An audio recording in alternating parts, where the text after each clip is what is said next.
Olá, meus irmãos. Eu queria compartilhar uma reflexão com você.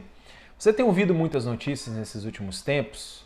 Você tem ouvido também, provavelmente, muitas fake news.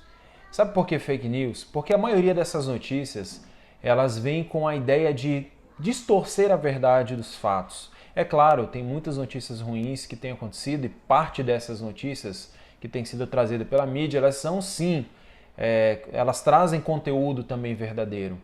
Mas se você parar para pensar, nós apresentamos muito mais os casos negativos e ruins do que os casos que são verdadeiros. Você sabia que a proporção de pessoas recuperadas é de 95%, até mais em alguns casos? Então, em 100 pessoas que adoecem dessa doença, 95 se recuperam, mesmo que até aquelas que tenham um estado mais grave.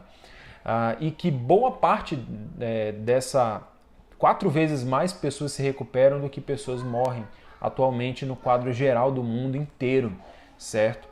Então, pense que a maioria das notícias elas são tendenciosas, elas tentam apenas fazer você pensar negativamente o tempo todo. Temos que ser realistas, temos que pensar nisso, mas temos que lembrar, né, que as notícias elas também são tendenciosas.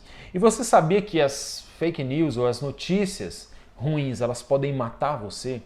Elas podem matar os seus pensamentos, elas podem afetar a sua vida emocional, sua vida mental, sua saúde mental, e elas podem também afetar a sua vida espiritual, elas podem matar você espiritualmente, fazer você declinar de uma posição de confiança em Deus para uma posição de incerteza. E eu queria dar alguns exemplos bíblicos bem rápidos para a gente meditar sobre isso. Lá em 1 Samuel capítulo 4, nós temos uma história interessante. Eu vou resumir para você.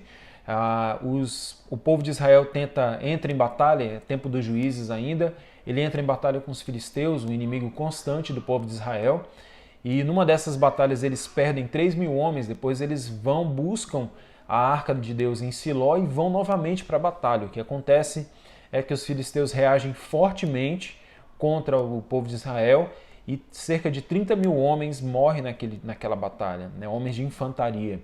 E o que acontece depois? Um benjamita, né?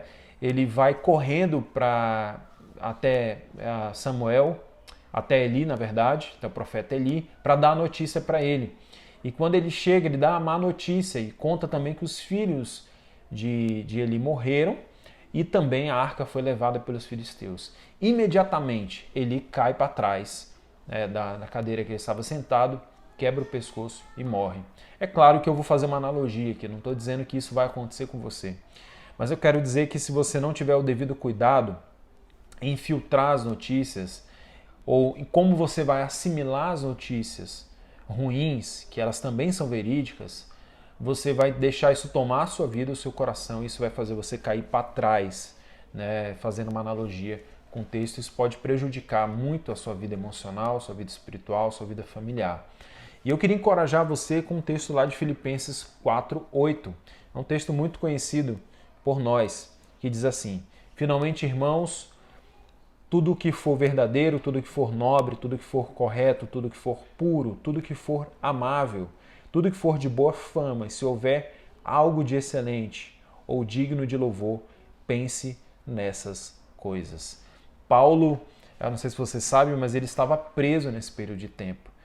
Ele não sabia se iria morrer ou se iria ser liberado, né, depois. Era um período de incerteza, ele estava preso em Roma, na sua primeira prisão.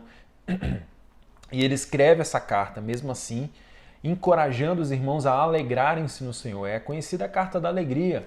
Paulo estava preso. E mesmo preso, sem saber do seu futuro, num período de incertezas, ele fala muito da alegria que Deus traz para a gente, pela salvação que temos em Cristo Jesus. E ele nos incentiva a não ficar com a nossa cabeça pensando o tempo todo negativamente, né? Não é só uma questão de pensamento positivo, mas de colocar na nossa cabeça, no nosso coração, os pensamentos a respeito de Deus, da palavra dele. Ele diz, coloque tudo que for verdadeiro. O que é verdadeiro? A palavra de Deus. Tudo que for nobre, tudo que for correto, tudo que for puro, amável.